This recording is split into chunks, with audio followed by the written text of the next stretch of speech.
다음 달 21일 서울에서 한미 정상회담이 열립니다. 새롭게 출범하는 윤석열 정부와의 한미 공조 방안이 집중 논의될 전망인데요.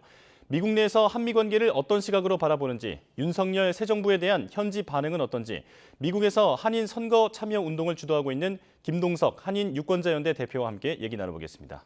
어서 오십시오. 네, 안녕하십니까. 예. 자, 윤석열 당선인이 대통령에 취임한 지 이제 11일 만에 조 바이든 미국 대통령과 만나게 되는 건데요. 이게 지금 여러 가지 기록이 있습니다. 최단기 이제 한미 정상회담이다라는 것도 있고, 그리고 미국 대통령이 먼저 방한하는 게 또 29년 만의 일이다라는 얘기도 있거든요. 자, 어떤 의미가 있다고 보십니까? 말씀하신 대로 굉장히 빨리 성사가 되는 거죠. 예. 지금 전 세계가 미국 대통령하고 얘기하고 회담하려고 그러는데 아시다시피 미국 대통령 아주 고령입니다. 그리고 팬데믹, 감염병 상황이잖아요. 예. 백악관 비서실장은 대통령 일정 안 만드는 게 일일 만큼 어려운데도 불구하고 빨리 된 거는 그만큼 한국이 미국에게 지금 굉장히 중요하고 미국이 한국을 굉장히 필요로 하고 있다라는 것이고요. 그다음에 두 번째는 한국을 어떻게 정부 출범할 때부터 잘 케어하는가에 따라서 앞으로 미국과 한국의 공조하는 데에서 어떤 영향을 줄 거다라는 이런 것 때문에, 그리고 또 그 바이든 대통령이 아시아를 순방하는 게 원래 일정에 있었습니다. 네. 그러니까 23일인가 일본에서 쿼드 정상회의를 하는데 그게 있던 일정인데 그 일정에 맞춰서 오는 김에 온다. 그래서 빨리 되고 이런 부분들이 겹쳐가지고 아마 정상회담이 성사이 된 거 아닌가 이렇게 보여집니다. 예, 한마디로 한국을 중요한 파트너로 생각하고 있다라는 말씀이신데요. 그런데 지금 그 문재인 대통령도 이제 이 방한 기간에 만날 것으로 예상된다는 보도가 나오지 않습니까? 이건 어떤 의미가 있는 겁니까? 바이든 대통령 정치인이잖아요. 오랫동안 미국과 관계되는 나라들을 케어하면서 외교적인 걸 하면서 본인이 생각할 때에 그 나라의 정부뿐만 아니라 일반 국민들이 미국에 대해서 어떻게 생각하고 이런 것들을 같이 케어해 나가지 않으면, 같이 관리해 나가지 않으면 안 된다는 걸 굉장히 잘 아시는 분이죠. 그런데 이번 한국 선거가 절반 대 절반이라고도 생각을 많이 합니다. 워싱턴 정치권 내부에서는 이게 지난 5년 동안도 한국의 의견이 뭔지에 대해서 찬반이 너무 엇갈리고 있었기 때문에 이번에는 그 정부뿐만 아니라 그 지지를 받았던 다른 쪽 사이들도 좀 같이 해야 된다. 이런 얘기들이 있었고 정치인들이 많이 그걸 물어봤기 때문에 그런 측면에서 아마 임기가 끝나는 대통령도 같이 만나려고 하는 거 아닌가 이렇게 생각되어집니다. 예. 자, 그렇다면 이제 다시 윤석열 정부 얘기로 넘어오겠습니다. 이제 워싱턴 정가에서는 새롭게 출범하는 윤석열 정부에 대해서 지금 어떻게 평가를 하고 있습니까? 쉽게 설명하면 궁금해하죠. 대통령인데 정치권의 뉴 페이스, 그러니까 새로운 인물이죠. 그러니까 윤석열 대통령의 리더십이라든지 외교 안보에 관련해서 어떠한 아이디어를 갖고 있는지를 전혀 모르죠. 미국은 오랫동안 모르면 좀 두려워합니다. 알면 뭐 별거 아닌데 이러기 때문에 모르는 가운데서 처음 시작되는 이 정부기 때문에 빨리 좀 한국의 새 정부를 알아야 되겠다 이런 생각들 많고 있고요. 그렇기 때문에 아마 이번 방안도 대통령께서 끼리 어떤 사람인지 어떤 그 친밀감을 만들고 그다음에 어떻게 이렇게 관계를 맺을지 이런 그 내용이 더 앞서지 않을까 이렇게 보여집니다. 예. 원래 정치인 출신이 아니기 때문에 그만큼 궁금해한다. 라는 그렇습니다. 말씀이신데요. 자, 그만큼 또 미국에서 기대도 많이 하고 있는 것으로 전해지고 있는데 이번 양국 정상회담에서는 어떤 그 의제가 논의될 것으로 보십니까? 그동안 한국과 미국과의 관계에 있어서 한국이 미국에서 생각할 때는 좀 빡빡했었습니다.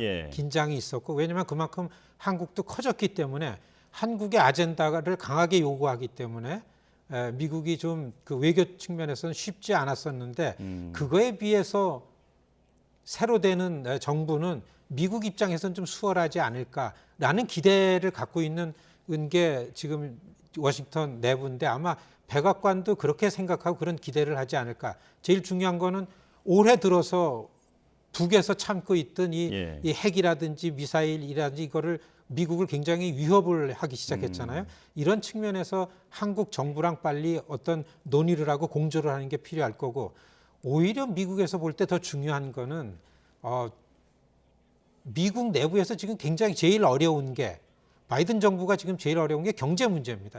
인플레이션이 지금 굉장히 이 일반 시민들한테 직접적으로 영향을 주기 시작하고 오래 선 겁니다. 그러니까 한국이 갖고 있는 이런 그 공급망, 서플라이 체인이라는 부분을 예. 관리하고 케어하려면 한국이 중요하기 때문에 그런 측면에서 볼 때는 안보 측면에서 대북 관련해서 어떻게 같이 공조를 할 건가, 그만큼 중요하게 경제 안보라고 표현되는 이런 측면의 것들이 집중 논의되지 않을까, 이렇게 보여집니다. 예. 자, 보도에서 나오는 것처럼 그야말로 포괄적 전략 동맹의 어떤 그 구체적인 실행 방안에 대해서 좀 논의가 이루어질 것으로 보이는데요. 사실 그동안 그 미국 내에서는 지금 한미 관계가 이제 다소 미흡하다라는 평가도 있었던 것으로 알려지고 있습니다. 자, 미국 현지에서 평가하는 지금까지의 한미 관계 현 주소는 어떻습니까? 한국이 커졌구나, 힘이 있구나. 왜냐하면 이전까지는 미국에서 요구하거나 미국의 입장과 정책이나 관점을 한국에서 좀 맞춰주려고 노력해오던 이런 부분들이 지난 5년 동안은 한국이 요구하는 거에 대해서 미국이 팽팽하게 긴장 상황으로 왔습니다. 더군다나 바이든 정부 들어온 지 이제 1년 한 5, 6개월 되는데요. 이렇게 돼갈 때에 정말 바이든 정부가 이전에 트럼프가 갖고 있던 정책에서 이 바꿔져 나가는 걸 가지고서 한국과 관계하기가 굉장히 어려웠었죠. 상대적으로 한국은 이제는 미국에 대해서 큰 목소리를 낼 만한 힘도 있었고 예. 이런 거에 비해서 이런 관계였었던 거죠. 그렇기 때문에 그거에 대해서 새로운 어떤 관계를 기대하고 있지 않을까 이렇게 보여집니다. 예. 자, 그리고 이제 미 대사 자리도 여쭤볼 텐데요. 해리 해리스 대사가 물러난 지 지금 1년 3개월이 됐는데 여전히 공석 아닙니까? 이제 필립 골드버그 주한 미 대사 지명자가 인준 청문회를 마치고 이제 지금 부임을 준비하고 있는 것으로 알려졌는데 대표님께서 그 비공개 인사청문회에 직접 참석을 하셨다고요? 그렇습니다. 예. 한국에서는 대충 한국의 대사가 이렇게 공석이 오래돼 가는 걸 가지고서 한국을 홀대하는 거 아니냐 막 이렇게 하는데 그건 아니고요. 네. 지금 미국 의회가 정상적으로 움직이질 않습니다. 미국에서는 각 나라의 정권 대사를 반드시 의회에서 인준을 받아야 되죠. 이게 제대로 속도가 안 나기 때문에 늦어진 거고 그렇기 때문에 지난 4월 7일 날 그 지명된 필립 골드버그 대사를 그 인준 청문회를 상원 외교위원회에서 했습니다. 그 외교위원회에서 제가 그동안 오랫동안 왜 이스라엘의 대사를 보낼 때는 미국에 있는 유태인들 의견을 존중하고 들으면서 한국의 대사가 가는데 왜 한국인들 얘기를 안 들어오느냐 해가지고 계속 그거를 의견을 내고 하다가 그러니까 이번에 외교위원장이 그 공개되지 않지만은 우리 직원들과 저를 불러가지고 그 청문회에 제 손을 잡고 들어갔습니다. 그래서 그 안에서 상원 외교위원장 발언이 미국에 있는 미국 시민인 코리안 디아스포라들이 한국의 대사로 가는 당신한테 평화에 대해서 얼마나 큰 기대를 하고 있는지 그래서 여기에 코리안 아메리칸 중에 한 사람이 미스터 김이 와 있다라는 모두 발언에 하고 얘기거리가 됐었습니다. 그렇군요. 얘기는 그렇기 때문에 거기에 제가 참가했었고 그렇습니다. 한인 유권자의 목소리를 이제 직접 전달을 하고 오셨다라는 건데요. 자, 새로 부임할 대사에 대해서 그 미국 상원 의원들의 주된 관심 사안은 뭐였습니까? 지금 의회에서는 외교에 있어서는 중국밖에 없습니다.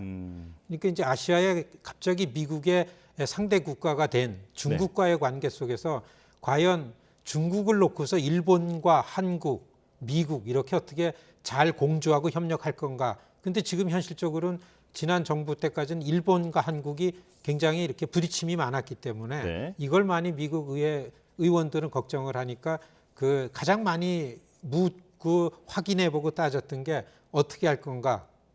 일본과 한국 관계를 어떻게 회복시켜가지고 특별히 중국에 대해서 공조를 할 건가라는 방안 같은 것들을 많이 묻고 따지고 그다음에 비공개로도 상원의원들이 플로어에서 그 골드버그를 갖고서 그런 얘기를 나누는 걸 좀 들었습니다. 가장 중요한 거는 이번 정상회담 의제에서도요. 어떻게 한국과 일본이 이 협력 관계로 미국이랑 잘 협조할 건가가 가장 중요한 아젠다가 아닌가 이렇게 보여집니다. 자, 중국 말씀을 하시니까 추가적으로 여쭤보고 싶은 게 있는데요. 그 백악관이 이번 순방 발표 자료에서 자유롭고 개방된 인도태평양이라는 표현을 썼는데 이게 보통 중국을 겨냥할 때 쓰는 표현이라고 하더라고요. 자, 그만큼 이번 정상회담에서 대중국 체제의 어떤 동참을 요구하는 게 아니겠나 이런 예상이 나오는데 이건 어떻게 보십니까? 그렇습니다. 이제 중국에 대한 전선이 강화되니까 이게 마치 한국에는 중국이냐 미국이냐 선택을 묻는 것처럼 들리는데 되게 네. 미국 정치권에서는 포괄적으로 다 이렇게 한국과 미국 관계를 엮어서 할 때에 미국에서도 중국이랑 이렇게 크게 교류하고 경제적으로 미국도 지금 경제적으로 중국이랑 협력 관계가 아니면 어려워지. 예. 그럼에도 불구하고 미국이랑 같은 목소리를 낼 수 있는 거는 글로벌 이슈에 대해서는 목소리를 내자. 한국이 민주주의 가치라는 측면에서는 미국이랑 같이 갈 수 있는 거 아니냐. 인권이라는 거, 평화, 예. 그 보건, 환경 이런 측면에 있어 가지고서 미국의 가치에 미국의 핵심 가치가 또 한국의 핵심 가치가 되기 때문에 이런 그 동맹 관계 가치 동맹으로까지 이 관계를 만들어야 되지 않느냐 이런 걸 요구하죠. 그렇기 때문에 지금 미국에서도 쿼드에 동참하라 이런 얘기를 할 수 없다라는 건 미국도 알기 때문에 이번에서는 훨씬 다른 측면에서 다른 차원에서 한국과 미국과 일본이 관계를 맺는 방안이 나오지 않을까 이렇게 예상이 되기도 합니다. 예. 자, 그리고 이제 새로 출범한 윤석열 정부가 가장 중점을 두고 추진해야 할 대미 외교 정책이 있다면 어떤 게 있을지 조언을 해주시죠. 미국이 정파적으로 여야가 싸우는 건 한국보다 더합니다. 아, 예. 미국 의회가 지금 거의 동작에 그렇지만 한 가지에 있어서는 초당적입니다. 중국에 대응한 미국의 정책은 초당적인 이슈가 됩니다. 예. 그렇기 때문에 미국이 외교 안보에 있어서는 국제사회에 나가가지고 여야가 협력을 하는데 윤석열 정부가 반드시 미국 관계 해야 될 거는 예. 이 외교 측면, 한미 관계에 있어서는 반드시 초당적으로 야당의 협력을 꼭 받아야만 되겠다. 이런 기대를 하고 이런 거를 좀 반복해서 강조하고 싶습니다. 예, 협력하는 정치. 네, 이렇게 그렇습니다. 정리할 수 예. 있겠습니다.